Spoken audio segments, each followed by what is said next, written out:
Welcome to NFB Newsline. Tennessee presents the show that keeps you informed on blindness issues, up to date on innovations, and brings you engaging stories from people like you. Now, on with the show. Yes, we know the truth. Hi, everybody, and welcome back to a very special edition of NFB Newsline Tennessee Presents. Today, my guest is Jesse Sherrick. Jesse is a member of the Government Affairs team for the National Federation of the Blind.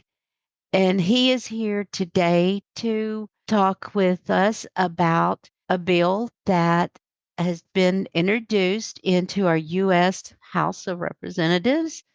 It's Blind Americans Return to Work Act. And the bill number for that is H.R. 8878. Hi, Jesse, and thank you for joining me today. Hi, Yvonne. It's fantastic to be here with you. Thank you for the invitation. Really excited to be on your show. Jesse has been hard at work on gaining sponsorship for this bill, and the bill was introduced by Congressman Pete Sessions of Texas. So, Jesse, talk about what the bill is and what our hope is that we can get accomplished and what the bill will do. Sure. Thank you. So the bill, Blind Americans Return to Work Act 8878, is a piece of legislation that solves a problem in Social Security disability insurance. People who receive Social Security disability insurance have an earnings limit, meaning that in order to keep Social Security disability, they're able to only work so many hours per month or earn so much money per month. We call this the substantial gainful activity threshold. So for blindness, that number is $2,590 a month. So if a person earns over that amount, they don't qualify for Social Security disability anymore, and they can lose their benefits. If they earn under that amount, they're allowed to work and still receive their SSDI benefits check. So the issue is that we're finding that more and more people are holding back on the amount of time they want to work. They want to work and make less money in order to stay under this artificial limit. And blind people can work in any number of fields and careers, and we want to make sure that blind people are working to their full potential. So what we want to see is an incentive for blind people to work. So what we've done with this legislation is we're creating what they call a 10-year demonstration project. That means that a person who is receiving Social Security disability would have 10 years where they could try to phase off of Social Security disability in a way that's a little bit more comfortable. Essentially, we're doing something that's similar to the SSI program in that with SSI, for every $2 a person earns, they have to give back $1 of their benefits. So with Social Security disability, with this Blind Americans Return to Work Act, this 2-for-1 phase out would kick in when a person hits that earnings limit. So as soon as they would start earning more than $2,590 a month, for every $2 they earn, they'd give up $1 of their benefits. And it just helps the program to be more in line with SSI and what SSI operates currently. So we think this is a really great solution, and we want to see this enacted. Now, the other piece of it is that there's another rule within SSI called blind work expenses, and there's a different types of expenses it's more general with Social Security disability. They have impairment related work expenses. Well, we want to see the programs a little bit more similar. So the other thing that we're going to do is bring in the blind work expenses into SSDI. So we're really, really excited about this. There seems to be a lot of enthusiasm about this bill, and we're just trying to get people motivated And what we're thinking is that, many people can reach out to your member of Congress. We all have a member of Congress, and we're encouraging you to reach out to your member of Congress and to call them and to ask them to support the Blind Americans Return to Work Act by co-sponsoring HR 8878. What's the benefit of gaining co-sponsors? That's a really good question. The benefit of gaining co-sponsors is this. Ideally, when a bill passes, you want to make sure that you have enough votes in Congress for it to pass, right? So in Congress, there's 435 members. So you need at least half of that in order for a bill to pass. Well, the way around that is that you get a bill sponsored by an individual. It gets introduced by a congressman. And a lot of times you have what's called a lead co-sponsor. And sometimes that might be a person on the other side of the political party, on the other side of the aisle, who's going to lead it. So, we have Congressman Pete Sessions, who happens to be a Republican, as our sponsor. And we have Kwame Mufume from Maryland, who's a Democrat, and he's our lead co-sponsor. So right now we have those two individuals, and a third co-sponsor. I'm drawing a blank on the congressman's name from North Carolina. But essentially, the reason we want to call out and we want to try to ask congressional offices to co-sponsor is it's essentially showing support for the bill. So the more co-sponsors that we can gain shows that there are more members of Congress who are really interested in this piece of legislation and who are coming forward as being supporting members of Congress. They're saying that if the bill comes up for a vote, and if the bill doesn't go through any amendments or changes, that they'll support it and they'll vote in favor of it. So it's really important.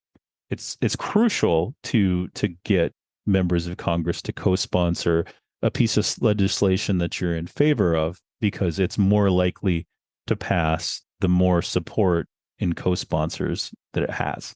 One of the things that I like to tell people when you email your congressperson, or even if you call them, then tell them your story. Tell them why this is important to you.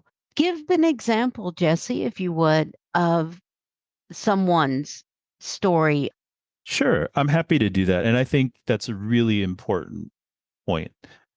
When you think about telling your story, I want you to concentrate on one thing first. I want you to concentrate on the problem. So what is the problem that a person is experiencing in your story? And then a lot of times we think of like the explosion, the thing that causes change, and then you have the solution to the story. So I'm going to use my example because I received SSDI for a number of years from 2014 to 2020. During that time, I was living in North Dakota and I was working as a contractor.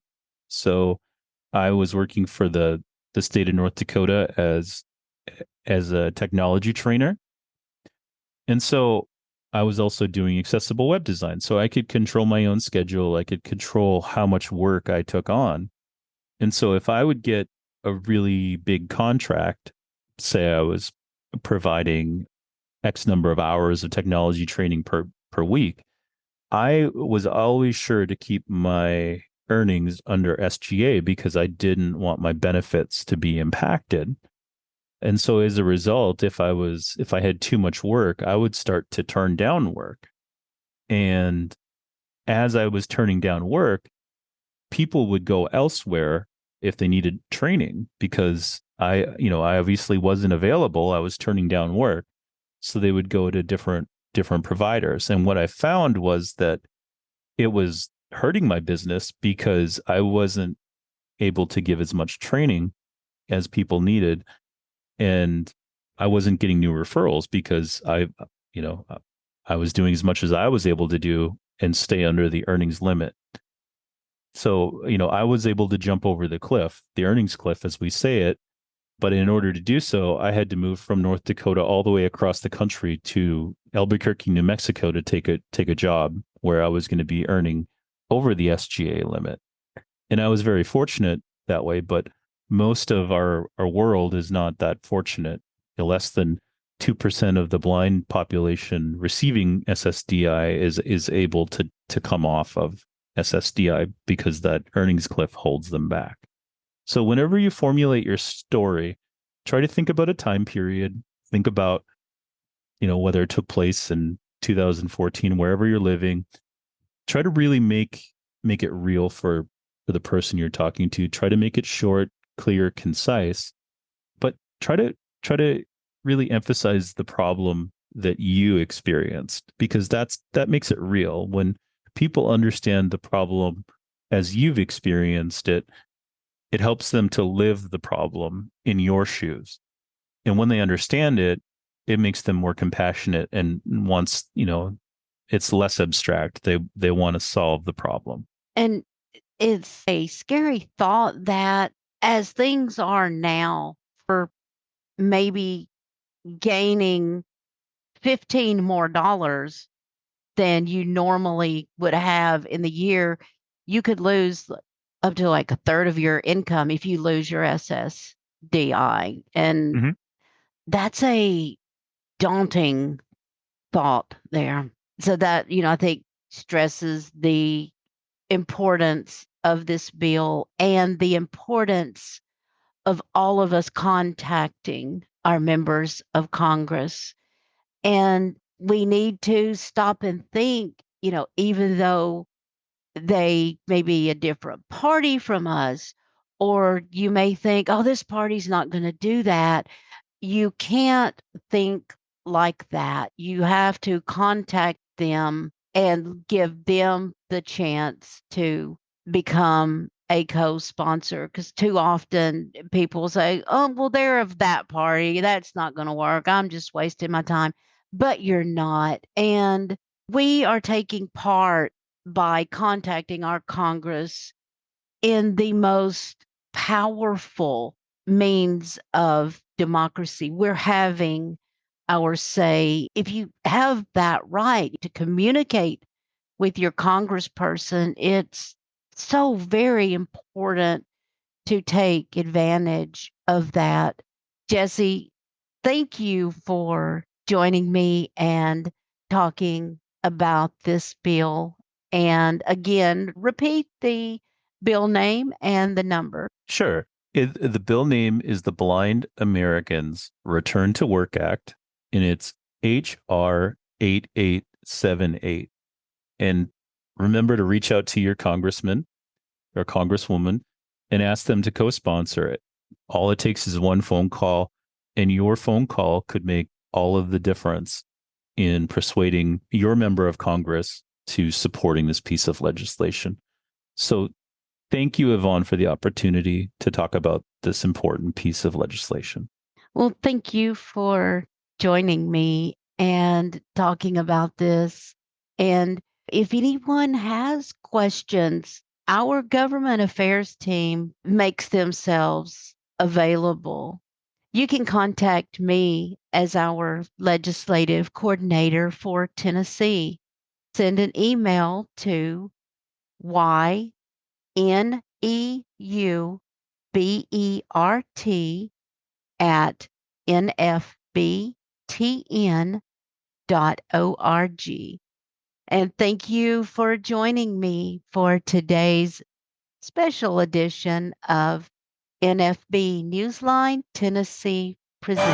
NFB Newsline Tennessee is a proud sponsor of this podcast. To learn more about NFB Newsline, go to nfbnewsline.org or call 629-236-2428. Or you can drop us a line at nfbnewslinetn@nfbtn.org. Yes, we know the truth.